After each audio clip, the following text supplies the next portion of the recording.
इससे हम भारत के लिए बहुत ही उत्सव की बात है, हमारे देश के लिए गौरव की बात है, क्योंकि हमने 1965 में और 71 का और कारगिल लड़ाई और अभी ये सिंदूर ऑपरेशन किया, उसमें भी भारत ने कामयाबी हासिल की, पाकिस्तान को पस्त किया है। इसलिए हमें गर्व है पूरे हिंदुस्तान के ऊपर भी और हमारे आर्मी के ऊपर भी।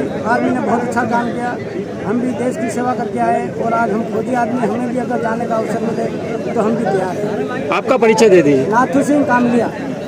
भारतीय सेना ऑपरेशन सिंदूर के माध्यम से भारतीय सेना ने जो शौर्य का प्रदर्शन किया वो सारे विश्व को चमत्कृत करने वाला है।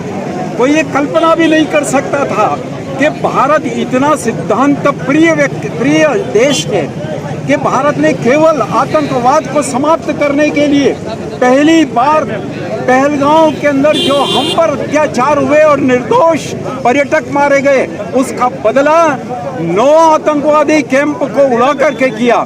और तो और वहाँ के जो सरगना थे उनके परिवार के कोई 10 लोग एक साथ मारे गए। और आज हम लोगों ने ये कहने का साहस किया है कि हम किसी राष्ट्र के विरुद्ध नहीं हैं। और जब पाकिस्तानी सेना ने हम पर आक्रमण किया तो मात्र 2 दिनों में भारत की सेना ने उनके नेस्त नाबूद कर दिया।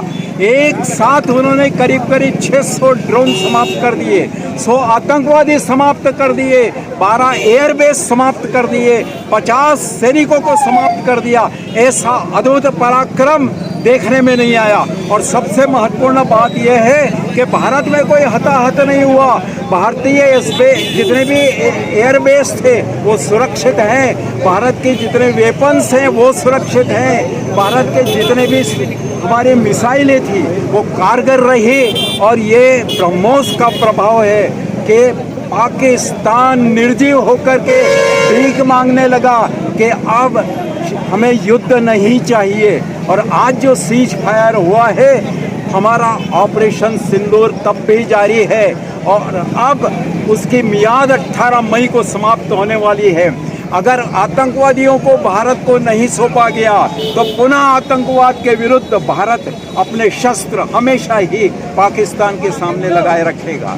ये सैनिकों के शौर्य को आज नमन करने के लिए झाबुआ की जो नागरिक सुरक्षा समिति है, झाबुआ की जो राष्ट्रीय सुरक्षा समिति है, उसने उनके आह्वान पर भारत झाबुआ के नागरिक यहाँ एकत्रित हुए हैं। वे अनेक संगठनों से संबंधित हैं और यहाँ की जो जागरूक जनता है उनका प्रतिनिधित्व करते हैं। एक बार हम सबके साथ बोलें, देश की सेना जिंदाबाद, देश की सेना जिंदाबाद, देश की सेना जिंदाबाद, देश का नेतृत्व जिंदाबाद, देश